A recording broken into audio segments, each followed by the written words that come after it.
Radio Infinita, idioma universal, con el auspicio de BCI Corporate and Investment Banking, presentan Mirada Financiera.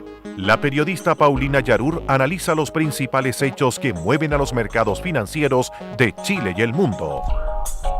¿Cómo están? Bienvenidos. Viernes 2 de octubre de este 2015 comienza Mirada Financiera, ya comenzando un fin de semana con calorcito en la región metropolitana. Vamos a ver qué pasa en los próximos días. Ayer la verdad que los granizos, no sé si te tocaron granizos, aprovecho de saludar a Alejandro. ¿Te contaron? Me contaron, yo no supe. No, de verdad que los granizos fueron bastante fuertes. Alejandro Fernández, gerente de estudios de Géminis, bienvenido. Muchas gracias. Tenemos harto que analizar. Bueno, yo creo que vamos a seguir hablando del presupuesto. Te leí en algunos medios de comunicación, así que te voy a preguntar tu opinión sobre algunos temas que tocaste, por ejemplo, en distintos diarios. Nos vamos a ver cómo han estado los mercados y la verdad que comenzaron a la baja, pero Estados Unidos sigue a la baja, sobre todo por los datos de empleo que se dieron a conocer en el día de hoy, que fueron bastante menores a lo esperado. Vamos a ver qué pasa, vamos a analizar esos temas, pero antes lo que ustedes están esperando, nos vamos con el Nikkei de Japón, que avanzó en el día de hoy un 0,02%, el Hang Seng de Hong Kong arriba un 3,17% y Shanghái 0,76 también en positivo.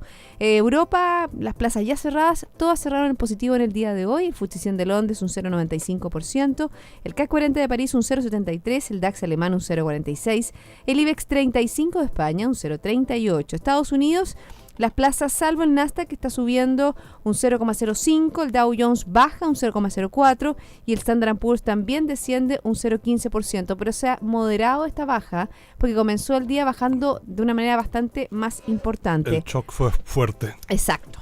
Tenemos Santiago a nivel local, el IPSA baja un 0,22% y el IJPA también desciende un 0,19%. Cayó, no nos duró mucho. El veranito, no sé si de San Juan, de San Cobre, en la Bolsa de Metales de Londres, porque volvió a bajar en 1,87%. Se cotizó en $2.30 la libra contado grado A. ¿Qué pasó con el dólar? Tuvo una baja en el día de hoy, fuerte, más de 7 pesos, 7,1 pesos con respecto al cierre de ayer, comprador 6,89,1 y vendedor 6,89,4. Recuerda que nos puede escuchar online en www.infinita.cl. Nuestro podcast estará disponible a las 15:30 horas y también puede hacer las consultas a Alejandro Fernández a través de Twitter, @InfinitaFM. Partimos con Estados Unidos, yo creo, ¿no? Bueno. Yo creo que ese es el dato del día, que Estados Unidos crea apenas 142.000 nuevos puestos de trabajo en septiembre.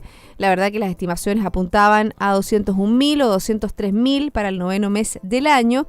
Adicionalmente, el Departamento del Trabajo aplicó, fíjate que una fuerte revisión al dato de nuevos empleos en agosto, que inicialmente se habían creado 173.000 en ese mes, pero finalmente se ajustó nada menos que a 136.000.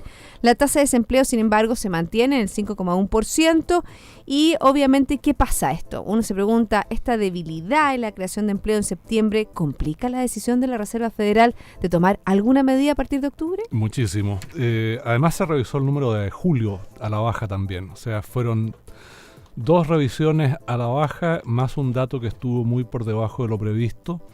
Y yo creo que la Reserva Federal va a tener una reunión muy complicada a fines de mes, porque no solo está pasando esto, sino que también hay perspectivas de que el crecimiento del PIB en el tercer trimestre sea muy débil. Hoy día las proyecciones hablan de 0,9% para el tercer trimestre, que es muy, muy poco. Y eso aparentemente muy influido por un déficit comercial muy grande. Y de ese punto de vista, la próxima semana, si mal no recuerdo, el miércoles, se publica la balanza comercial de Estados Unidos del mes de agosto, y ese va a ser un dato interesante de observar para ver si se corrobora o no esta visión que se está poniendo bastante negativa. Además, hoy día se publicó el dato de órdenes de fábrica del mes de agosto y de bienes durables, y la caída fue importante también. Entonces, ¿qué pasa con Estados Unidos? La verdad que está poco resiliente a los vaivenes que está en la economía internacional.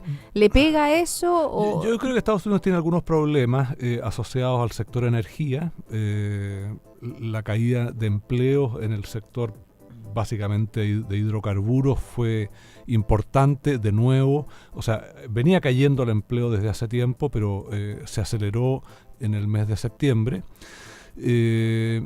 Tiene un problema fiscal.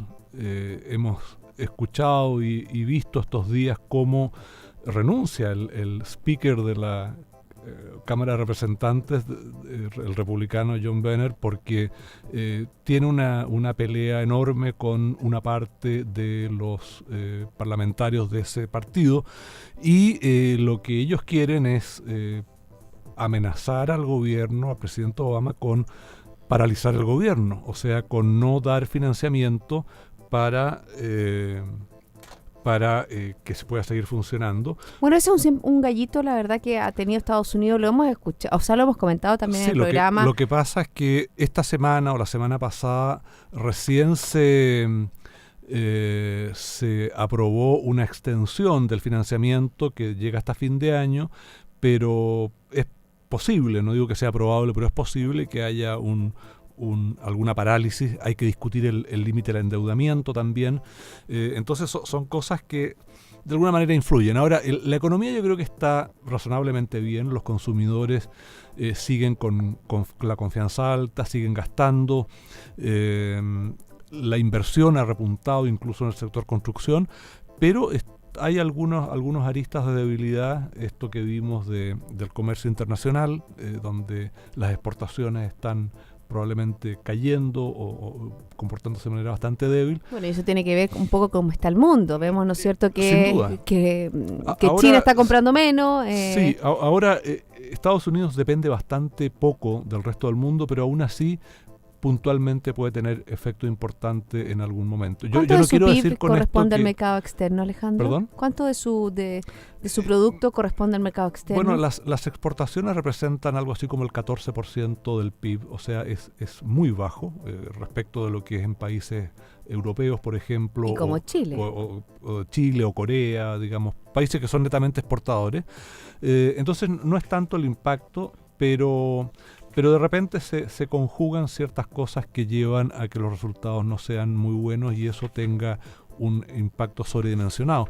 Un dato adicional respecto a las cifras de empleo: el empleo del sector público está creciendo fuerte, o sea, el sector privado está aún más débil de lo que se ve en las cifras globales, el tema del empleo. O sea, algo parece, yo creo que puede ser transitorio, ¿eh? Yo no creo que haya ninguna razón de fondo como para pensar que la economía norteamericana se está encaminando a una desaceleración significativa y menos aún a una recesión, pero claramente está pasando por un paso relativamente flojo. Ahora, también está el tema de la inflación, que ha sido bastante baja. Bueno, eso yo creo que no es malo. Si bien a la Reserva Federal le preocupa el tema de la meta de inflación versus la inflación efectiva, pero yo creo que en principio no es tan preocupante. Yo creo que hay un componente de energía muy fuerte ahí. La inflación subyacente está bajo también el 2%, pero está más cerca. Entonces, bueno, respecto al tema de la tasa, yo creo que desde luego en octubre no va a subir. Ya no es octubre. Y yo creo que en diciembre tampoco. O sea, de hecho, si tú recuerdas, la semana pasada yo te decía segundo trimestre del próximo año. Sí, sí me acuerdo. Y yo te decía, bueno, entonces tú parece que estás también de acuerdo con todo lo que han dicho los distintos órganos internacionales, el Banco Mundial, el Fondo Monetario Internacional. Bueno, lo han dicho por casualidad estoy de acuerdo con ellos.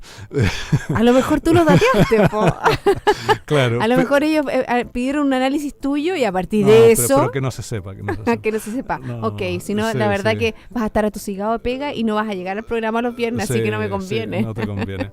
Entonces yo creo que esto se puede dilatar más de lo que hoy día parece probable y si es que el mundo evoluciona negativamente el próximo año, o sea, hemos hablado de factores de riesgo varias veces, ¿no es cierto? No solo el tema de China, hay debilidades en Europa, hay debilidades en varios emergentes, incluido Brasil, que está cada vez más complicado. La verdad que hay noticia hoy día de Dilma Rousseff, que pese a que la presidenta, ¿no es cierto?, inició su segundo periodo, ¿no es cierto?, tratando de hacer un ajuste fiscal. Hoy día de nuevo le dieron un revés porque el Congreso aprobó una plaza que tiene que ver con que va a tener que aumentar el gasto fiscal con respecto a las jubilaciones, si mal no recuerdo. Déjame chequearlo bien. Y tiene... y hoy día anunció que se eliminan 8 ministerios. Sí, exactamente. Ella está tratando por todos los medios posibles, ¿no es cierto?, de ajustar para tener credibilidad, ¿no es cierto?, ante las distintas